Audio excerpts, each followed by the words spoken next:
So you remember when the right-wingers and the Republican Party held out for a week for voting for McCarthy as Speaker until they got concessions for their vote? And the Democrats were all pretending like that was dumb of them to do because the Democrats are too cowardly to actually use their leverage and do it. The squad, I mean, people like AOC, Jamal Bowman, those kind of people, they wouldn't do it. They wouldn't use their... But the right wing did, and they got a lot of concessions, and they all tried to say it was nothing. And they embarrassed themselves. It was the exact opposite. Because here's part of what they got. Freedom Caucus wants 3 seats on the Rules Committee. You remember this? This is from January 6th, when they wouldn't vote for McCarthy. They wanted 3 seats on the Rules Committee, which controls what bills get to the floor. So they were saying, we want more control of what's happening in this Congress coming up. And to get that control, we want to be on this committee that decides what we get to vote on or not. They got it. And why is that important? For context, the Rules Committee decides on which amendments can get votes on the floor. Normally, it is controlled by the Speaker.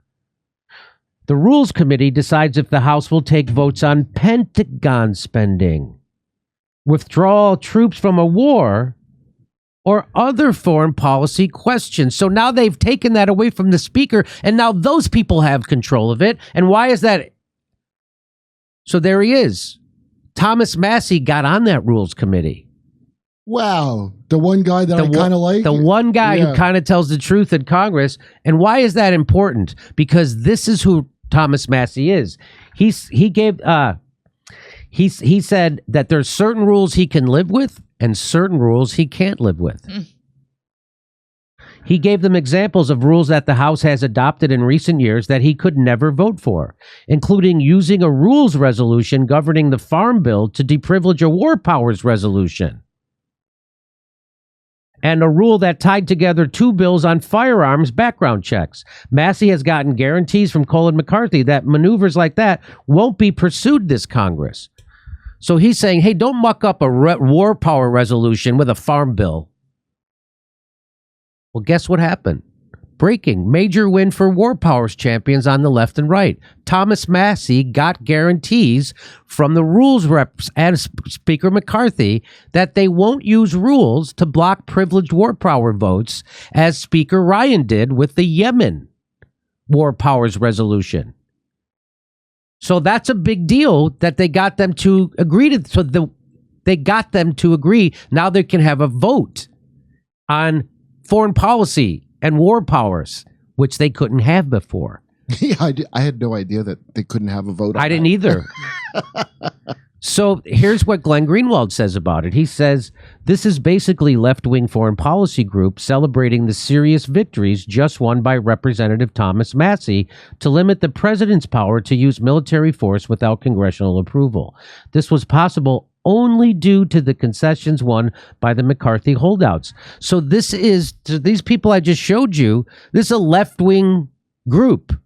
They're touting the extreme right wing of the Republican Party getting a win for foreign policy, for peace. Mock them all you want, but the 20 House GOP members who refuse to snap into line on command and vote for McCarthy, the way the squad always does when ordered by the Democratic Party, that secured some very important and valuable reforms in how the House functions, empowering all individual members. And that's who you're dealing with. That's who they are. They vote with NATO. They're not lefties. They're war pigs. These are all pigs of war. Pig, pig, pig, pig, pig, pig. Those are war pigs. That's what you call them if you're a lefty. You call them war pigs. And that's offensive to pigs, I know. Because pigs are decent people. They're very clean animals, really, when you... And then we funded the Nazis. We do what we had to do? Who paid you to say that, Jimmy? So that's all I want to say about that. And you want to know what they're voting for in Ukraine? You want to know what you're voting for in Ukraine? This is from 2015. This guy's going to tell you what the Ukraine war is all about real quick. So, The primordial interest of the United States, over which for a century we have fought wars, the First, Second Cold War, has been the relationship between Germany and Russia, because united they are the only force that could threaten us, and to make sure that that doesn't happen. So we can't let Germany and Russia come close together economically, because that's the only force that could screw us. He said primordial. Primordial. That's like fire, darkness. Yes.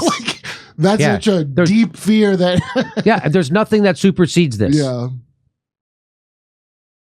Therefore, it's not an accident that General Hodges, who's been appointed to be blamed for all of this, is talking about prepositioning troops in Romania, Bulgaria, Poland, and the Baltics.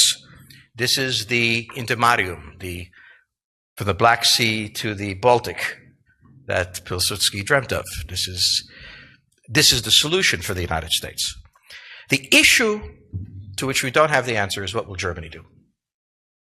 So the real wild card in Europe is that as the United States builds its cordon sanitaire, not in Ukraine, but to the west, and the Russians try to figure out how to leverage the Ukrainians out, we don't know the German position. Germany is in a very peculiar position. Its former Chancellor, Gerhard Schroeder, is on the board of Gazprom. They have a very complex relationship to the Russians. The Germans themselves don't know what to do. They must export. The Russians can't take up the export. On the other hand, if they lose the free trade zone, they need to build something different. For the United States, the primordial fear is Russian capital, Russian technology. No, German capital. I mean, German technology and German capital. Do you hear you? Russian natural resources. Combining. Russian manpower as the only combination that has, for centuries, scared the hell out of the United States. So how does this play out? Well, the U.S. has already put its cards on the table.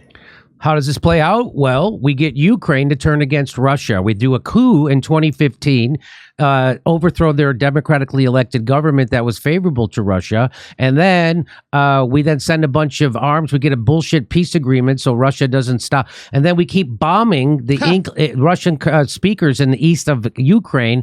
And then we ramp up that bombing in January and February of 2022, provoking an invasion from Putin and Russia. And then we blow up the gas pipeline from Russia to Germany called Nord Stream. We blow it up so that they can't. So now, did you see what he's laying out what they do? And he said, we don't know what Germany's going to do, though. Well, Germany has already told us what they're going to do. They're going along with the United States. So they let the United States blow up their pipeline. So there's some real nefarious WEF international business forces coming down on the leadership of Germany to do this, because they're abandoning their own people, just like the Ukraine is abandoning their own people. For what? For foreign monetary interests. That's all this is about. And he just laid it out. That's what this is all about. That's what Ukraine is all about. It's about Russia and Germany becoming this economic power, and now with China. It's all about money. This is all, every time there's a war, it's about natural resources and money, and now we're selling liquefied natural gas to Europe. Okay, so now you know the rest of the story. Hey, we're doing live stand-up comedy in Los Angeles, Tempe, Arizona, Palm Springs, Milwaukee, Minneapolis, Nashville, Northampton, Massachusetts, and a lot more places. Go to jimmydore.com for a link for tickets and become a premium member while you're there. You get access to all of our stuff. See you then.